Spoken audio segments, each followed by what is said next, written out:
Breaking tonight, Ukraine's wartime leader just made a choice that reveals everything about the new geography of global influence. Volodymyr Zelenskyy didn't fly directly to Mar-a-Lago. He stopped in Halifax first. Think about that for a moment. The Ukrainian president, carrying a 20-point peace plan to end Europe's most devastating conflict in generations, had one chance to calibrate his approach before sitting across from Donald Trump. He chose to spend those critical hours with Mark Carney on Canadian soil. Tensions are rising across the Atlantic tonight. Zelenskyy proposed comprehensive security guarantees to end the Russia-Ukraine war, but instead of negotiating exclusively through Washington's chaotic channels, Kyiv anchored its strategy through Ottawa's steady competence. Everyone believed the path to peace in Ukraine ran exclusively through Mar-a-Lago. International observers expected Zelenskyy to treat Trump as the sole power broker. Analysts assumed Canada's role would be symbolic, supportive, but secondary. They were all utterly incorrect. Halifax, Nova Scotia, Saturday afternoon. Standing in Canada's Atlantic Gateway, the same city where Mark Carney launched his vision for Canadian sovereignty just weeks ago, Zelenskyy made a statement that Washington can't ignore. If peace negotiations are approaching, Ukraine will not negotiate alone. We will coordinate with our most reliable partners first. Translation: Kyiv just told the world that Canadian consistency matters more than American unpredictability. And what happened next? The country that invested 3 years in principled Ukraine support, that never wavered when others grew fatigued, that built credibility through actions rather than spectacle, became the partner Ukraine's president wanted to see hours before the most consequential meeting of this war. Dear viewers, between Friday's phone call and Saturday's Halifax meeting, something extraordinary happened in the architecture of international diplomacy. Trump pushed for direct bilateral talks. Zelenskyy said yes, but not without stopping in Canada first. And Mark Carney, steady, strategic Mark Carney, became the partner Ukraine wanted to consult before walking into Mar-a-Lago's gilded uncertainty. This isn't just about one diplomatic stopover. This is about the fundamental transformation of Canada's role in global crisis management, and the recognition that principled consistency creates influence that theatrical deal-making simply cannot replicate. Friday, December 27th, Zelenskyy calls Carney. Not a courtesy call, a strategy session. According to the Prime Minister's office readout, Zelenskyy updated the Prime Minister on the status of our diplomatic efforts with the United States. That language is precise, updated.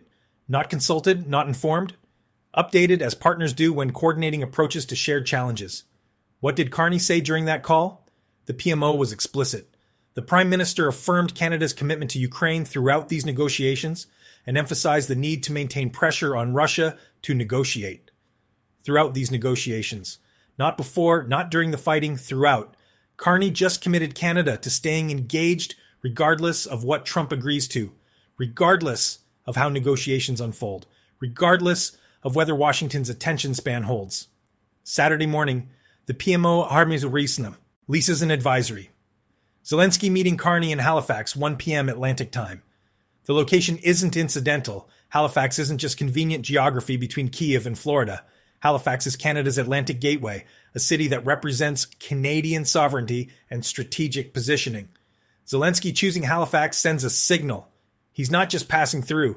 He's anchoring his Trump strategy in Canadian values, Canadian consistency, Canadian reliability. Sunday, Zelenskyy heads to Mar-a-Lago, but he arrives with something Trump can't provide and doesn't value: institutional credibility. He arrives having coordinated with a leader who measures success in sustained commitment rather than theatrical announcements. He arrives representing the coalition of the willing, that 35-nation group that includes Canada and represents the difference between isolated bilateral deals and multilateral staying power. Zelenskyy told reporters in Kyiv that his peace proposal is 90% ready. That remaining 10%? Territorial questions. The hardest part. The part where Trump's transactional instincts could produce dangerous compromises that look like deals but function as capitulations. Moscow's position hasn't changed. Russia demands Ukraine relinquish the remaining territory it holds in Donbass, full Ukrainian withdrawal from Luhansk and Donetsk, an ultimatum Kyiv has rejected because accepting it would mean validating conquest through aggression. Zelenskyy proposed an alternative this week: willingness to withdraw Ukrainian forces from the eastern industrial heartland, but only if Russia pulls back simultaneously and the area becomes a demilitarized zone, monitored by international forces. International forces. Not American forces, not Russian peacekeepers. International monitoring that includes countries like Canada, nations with no territorial ambitions, no historical scores to settle, no interest in carving spheres of influence from Ukrainian sovereignty. This is where the Halifax meeting becomes critical. Trump might see territorial compromise as deal-making. Carney sees it as precedent-setting. If Ukraine accepts terms that reward Russian aggression, every revisionist power on earth takes notes. If Ukraine secures genuine security guarantees, backed by sustained international commitment, the principle of sovereignty through law gets reinforced. Which frame dominates Sunday's Mar-a-Lago discussion depends partly on what happened Saturday in Halifax.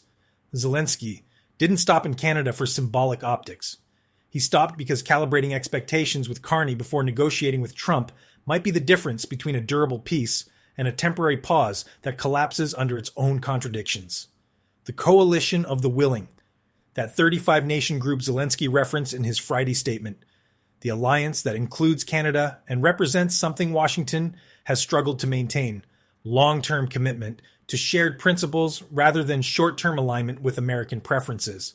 Canada didn't join this coalition reluctantly. Canada helped build it. While other nations waited to see which way American winds would blow, Ottawa maintained consistent support. Military aid, financial assistance, diplomatic backing, refugee resettlement, the unglamorous work of sustained partnership. That consistency created credibility when Zelensky looks for partners who will honor commitments beyond election cycles, beyond news cycles, beyond the attention span of leaders who measure success in crowd sizes rather than strategic outcomes. He looks to countries like Canada. This is what Trump doesn't understand and Carney embodies. Influence isn't just about economic size or military capacity. Influence comes from reliability, from doing what you said you would do, month after month, year after year, regardless of whether cameras are rolling or polls are fluctuating. Zelensky stopping in Halifax before Mar-a-Lago demonstrates that Ukraine understands this distinction. They need American military aid, yes, but they need Canadian consistency to ensure whatever Trump agrees to on Sunday doesn't unravel by Tuesday. According to Zelensky's Friday comments, Sunday's discussion will cover security guarantees for Ukraine, not just the mechanics of ending the current war, but the framework for preventing the next one. Security guarantees are where Trump's approach and Carney's approach diverge most dramatically. Trump thinks in terms of deals. You give me this, I give you that, everyone declares victory, move to the next story. Carney thinks in terms of systems. What institutional arrangements create durable stability? What commitments can actually be enforced? What happens when political leadership changes? Ukraine needs both perspectives, but can only trust one. They need American military capacity, but they need it embedded in frameworks that outlast individual administrations. They need commitments that survive presidential mood swings and Twitter controversies. This is where Canada's role becomes irreplaceable. Canada can't offer the military guarantees America can, but Canada can offer the institutional persistence America struggles to maintain. Canada can be the partner that keeps showing up when American attention moves elsewhere. The Halifax meeting likely focused on exactly this question.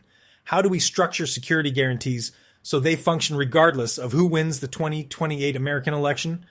How do we build international frameworks that don't collapse when Trump loses interest or his successor repudiates his agreements? These aren't questions Trump will ask, but they're questions Zelensky needs answered before signing anything at Mar-a-Lago. Zelensky also mentioned discussing an economic agreement with Trump, reconstruction aid, investment frameworks, debt restructuring. Ukraine's economic future matters as much as its territorial integrity. Here again, the Halifax stopover matters.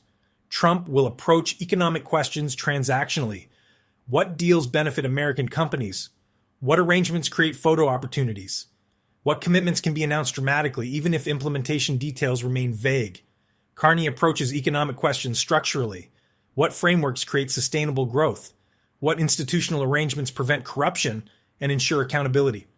What partnerships build genuine capacity rather than dependency relationships? Ukraine needs both American capital and Canadian governance models. They need the scale of American investment, but the transparency and accountability that make that investment productive rather than extractive. The pattern was identical across every conversation European leaders had with Zelensky over the past 2 years. The Ukrainian president would reference American military support with gratitude, express concern about sustainability, and ask if other partners could help ensure commitments endure. The answer from countries like Canada was always the same: yes, and we'll respect your sovereignty while doing it. Sunday's Mar-a-Lago meeting will dominate headlines. Trump will likely announce something dramatic: a framework agreement, a peace proposal, maybe even a target date for ending hostilities. The coverage will focus on Trump's role, his deal-making, his relationship with Putin. But the real story happened Saturday in Halifax. The story is that Ukraine's wartime leader, carrying the most consequential peace proposal since the war began, chose to spend his final hours of preparation with Mark Carney rather than flying directly to Trump's estate. That choice reveals everything about the new geography of influence. It demonstrates that reliability matters more than spectacle. That consistency creates credibility theatrical announcements cannot replicate. That Canada's role in global crisis management has fundamentally transformed from supportive participant to essential partner.